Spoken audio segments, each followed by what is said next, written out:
Hello everyone. आज का हमारा टॉपिक है biological importance of sodium and potassium. तो आज हमने पढ़ना है सोडियम और पोटेशियम जो दोनों एल्कली मेटल्स हैं, जो फर्स्ट एलिमेंट्स हैं, उनकी biological importance. Sodium and potassium are most common cations in biological system. Biological system में सोडियम और पोटेशियम दो कॉमन केटाइंस हैं। केटाइंस होते हैं पॉजिटिवली चार्ज आइंस। दो sodium and potassium ions are quite similar chemically but they differ greatly in their biological activities. Sodium और potassium ions chemically तो दोनों रिलेट करते हैं क्योंकि एक ही ग्रुप से बिलोंग करते हैं, एल्कली मेटल्स के ग्रुप फर्स्ट एलिमेंट्स। लेकिन वो बायोलॉजिकल एक्टिविटीज़ में क्या करते हैं, डिफर करते हैं, अलग हैं उनकी biological activities. There distribution in biological system is also different. और उनकी जो बायोलॉजिकल सिस्टम में जो डिस्ट्रीब्यूशन है वो भी क्या है, डिफरेंट है। A typical man weighing 70 kg contains about 90 gram of sodium and 170 gram of potassium as compared with only 5 gram of iron and 0.06 gram of copper। एक जो टिपिकल मैन है इंसान, अगर 70 kg का जो कॉमन इंसान है उसके अंदर 90 ग्राम सोडियम होगा और 170 ग्राम पोटाशियम होगा। और एज़ कम्पेयर टू आयरन के कितने हैं, 5 ग्राम, और कॉपर कितना है, 0.06 gram. The most silent feature is that potassium ions are present in higher concentration inside the cells where sodium ions are present in higher concentration outside the cell. Most silent feature ये है कि जो potassium ions हैं वो higher concentration में present हैं cell के अंदर, और जो सोडियम आइंस हैं वो हायर कंसनट्रेशन में प्रेजेंट होते हैं सेल के बाहर। Sodium ions are primarily found in blood plasma and in the interstitial fluid which surround the cells। Sodium ions जो होते हैं वो रेली ब्लड प्लाज्मा में होते हैं और जो सेल के इर्द गिर्द जो इंटरस्टिशियल फ्लूइड होता है उसके उधर प्रेजेंट होते हैं। On the other hand potassium ions are most abundant cations within the cell fluid. लेकिन दूसरी तरफ जो पोटेशियम आइंस हैं वो कहाँ प्रेजेंट होते हैं, सेल के अंदर, सेल फ्लूइड के अंदर।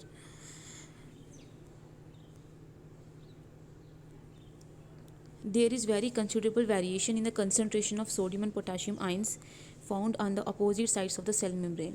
और इनकी जो कंसनट्रेशन जो है वो वैरी करती है सोडियम और पोटेशियम आइंस की सेल मेम्ब्रेन के अपोजिट साइड्स में। सेल मेम्ब्रेन के बाहर जो है वो सोडियम आइंस ज़्यादा होंगे और सेल मेम्ब्रेन के अंदर जो है वो पोटेशियम आइंस ज़्यादा होंगे।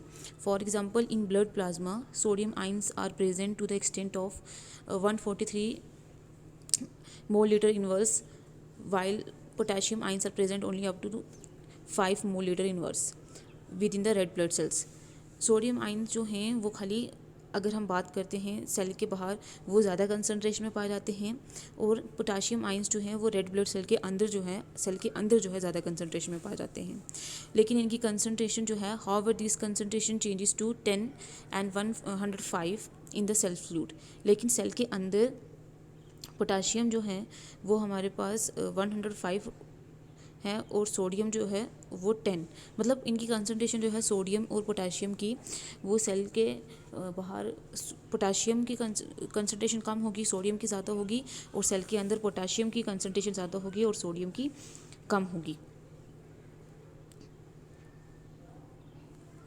ये लार्ज कंसनट्रेशन डिफरेंस की वजह से इनके अंदर आयनिक ग्रेडियंट जो है वो डेवलप हो जाता है, और ये जो आयनिक ग्रेडियंट है ये नर्व सेल की डेवलपमेंट और फंक्शनिंग को कंट्रोल करता है। This has been explain in terms of a mechanism known as sodium potassium pump. इस मैकेनिज्म को हम इस सभी प्रोसेस को हम एक मैकेनिज्म से एक्सप्लेन करेंगे जिसको हम बोलते हैं sodium potassium pump. Because of large concentration gradient inside and outside the cells the transport of sodium ion into the cell is favored। Large concentration gradient की वजह से जो सेल के बाहर और अंदर बना हुआ है, सेल के अंदर पोटेशियम आयन ज़्यादा होंगे और सेल के बाहर सोडियम आयन ज़्यादा होंगे। Therefore the sodium ions entering the cell must be pumped out again from the cell to maintain concentration gradient। लेकिन क्या होता है कि ये सोडियम आयन क्या करते हैं, कंसनट्रेशन डिफरेंस की वजह से सोडियम आयन मूव करते हैं from outside the cell to the inside the cell. लेकिन कंसनट्रेशन ग्रेडियंट को मेंटेन करने के लिए सोडियम आयन जो अंदर गए हैं उनको वापस बाहर भी आना पड़ेगा। The maintenance of these large concentration gradient provide a driving force to carry out important transport processes involving amino acids, sugar, etc. ये जो लार्ज कंसनट्रेशन ग्रेडियंट की जो मेंटेनेंस होती है, ये जो मेंटेन करके रखते हैं, इससे इसी कंसनट्रेशन ग्रेडियंट की वजह से एक ड्राइविंग फोर्स मिलती है, फोर्स जिसकी वजह से ये जो इम्पोर्टेंट कंसनट्रेशन, ये जो ट्रांसपोर्टेशन होती है, इसी ड्राइविंग फोर्स से जो कंसनट्रेशन ग्रेडियंट में जो डिफरेंस आ जाता है, इसी वजह से जो आइंस होते हैं वो क्या करते हैं, मूव करते हैं inside the cells and outside the cell, और इंपॉर्टेंट ट्रांसपोर्ट प्रोसेसेस करते हैं, अमाइनो एसिड्स लेकर जाते हैं, शुगर्स लेकर जाते हैं। सेल अगर सोडियम जो है वो बाहर प्रेजेंट है तो वो जब अंदर की तरफ मूव करेगा तो वो अपने साथ कुछ इंपॉर्टेंट मटेरियल भी ट्रांसपोर्ट करेगा। For this transport some metabolic energies is expended to maintain the concentration gradient of sodium and potassium ions.